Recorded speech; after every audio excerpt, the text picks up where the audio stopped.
Hello, I'm David Driscoll. In this video, I want to talk about what customers want from their service provider. Now, there's a myriad of ways that you can look at this topic, and I'd encourage you to do your own research. The reason I developed this method is after having presented it to literally thousands of people over the past several years, it makes intuitive and immediate sense. It's simple without being simplistic.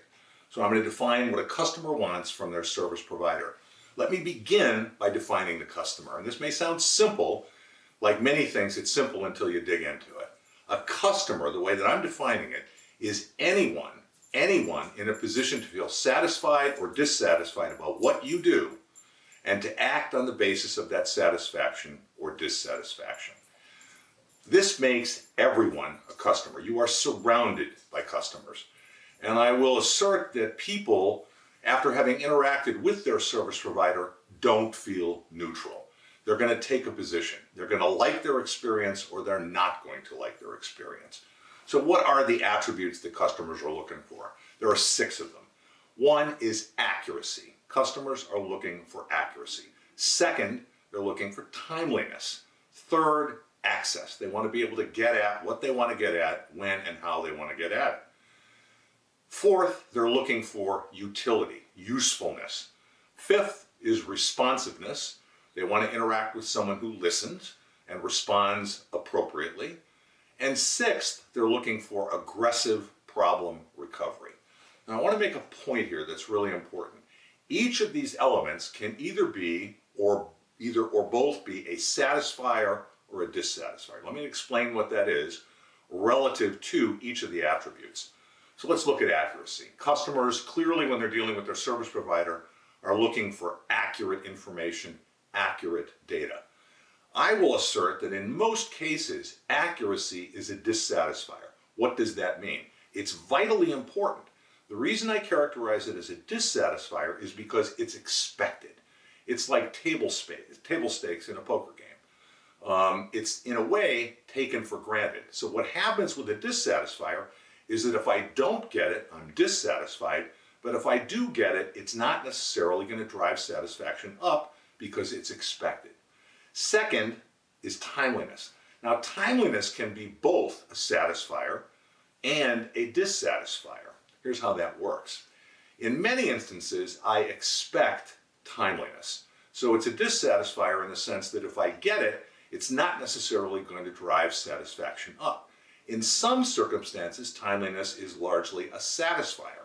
Think about it this way.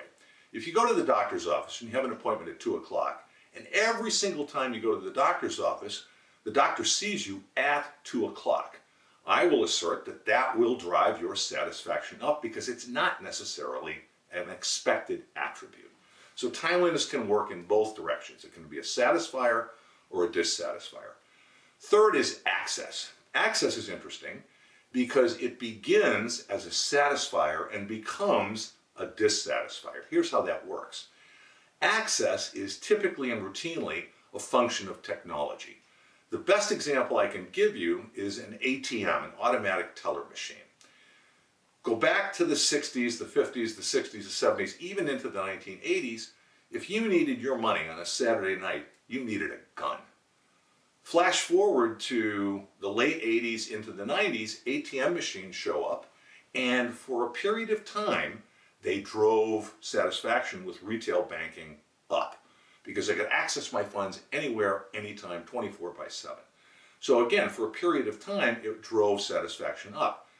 After a period of time, let's say that period is maybe months and years, it suddenly becomes, or it finally becomes, a dissatisfier in the sense that I expect an ATM machine to be literally 100 feet from anywhere I'm standing in the developed world, and if it isn't, it drives dissatisfaction. So it starts out as a satisfier, becomes a dissatisfier. In the same way, I would characterize utility, the fourth element. A new use of service, a new report, a new format for information, new and useful ways to present data or that information that's relevant to me in the short term will drive satisfaction up. After a pretty brief period of time, and here I'm talking weeks and months, it becomes a dissatisfier in the sense that I expect it. Now I again want to emphasize, when I characterize something as a dissatisfier, that doesn't mean it's not important. It simply means that its absence will drive dissatisfaction, but its mere presence will not create a rise in satisfaction. Responsiveness. This is an interesting one. This is the behavior of the service provider with the customer. And I will assert that responsiveness can be both a satisfier and a dissatisfier. Let's say I call into a telephone representative of the service provider, and that representative's tone indicates a complete lack of interest and attention. Well, certainly I'm going to feel dissatisfied. By contrast, if that telephone representative clearly communicates interest and attention and also really listens to me as the customer, that is, they demonstrate a willingness to understand my perspective, that's going to drive satisfaction up. Obviously, along with what they do as a result of my request during that phone call.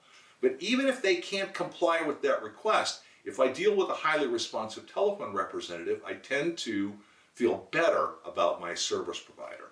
Finally, we've got aggressive problem recovery.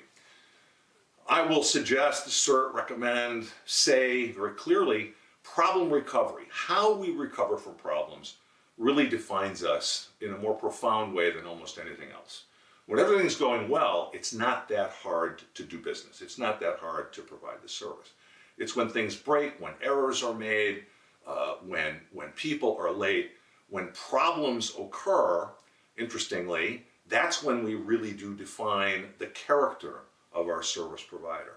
So interestingly, poor problem recovery, as you might expect, is a dissatisfier. And it's, again, a way we define our provider.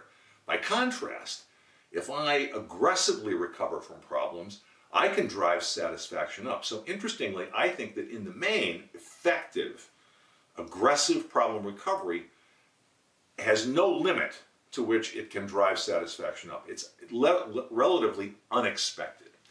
So those are the 6 elements.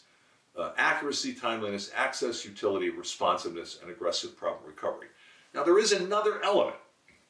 This comes from a researcher named Keno, and he talked about the delightful surprise, the value-added service, so that in addition to the core attributes, the 6 elements I've already described, on occasion, if we can, as service providers, provide a delightful surprise. So for example, we deliver something to the customer that the customer likes and values, but didn't even ask for, and may not have even known that they wanted it until they receive it. So, for example, I get onto an airplane and without asking, I'm upgraded to first class. It's a delightful surprise. Now, certainly if I asked for it and I received it, I'm satisfied. But if I don't even have to ask for it and I'm upgraded, again, I think that term, when I first heard it, I thought it was kind of a strange way to describe things, but it really makes a lot of sense. It's a delightful surprise. All right, so in this video, what I've described are the core attributes customers are looking for from their service provider, and everyone is a service provider. So think about this. If I'm an employee, my customer is not only that person who calls in for service, that external customer, it's also my manager. If I'm a manager, my employees are my customers. They're going to feel good or bad about what I do and behave according to feeling good or bad. There will be a result and they can do something. In a way, I think this is a kind of unified field in the sense that everyone is looking for these attributes from everyone else. And they're going to feel good or bad about receiving them, and they're certainly going to be able to act based on the receipt of that service, the presence or absence of those 6 attributes. Finally, you spent time watching this video, and my most important goal in all of these videos is that you do something. So here's something you can do today. Not tomorrow, not next week, today. Take a look at yourself across all these dimensions. Are you delivering accurate and timely service? Are you accessible to your boss, your colleagues? Is the work you do useful? Are you responsive? Do you listen? And when you make a mistake, do you take accountability? Do you recover aggressively from that mistake? So check yourself out. Alternatively, if you're a manager, once again, you can do this today. Check out your team. How do they perform in all of these dimensions? That certainly gives you as a manager, in a way to prescribe further training for your team if you find deficits in any one of these 6 areas. Thank you for watching. If you got something from this video, please indicate that you liked it and subscribe because there's a lot more to come. Thank you.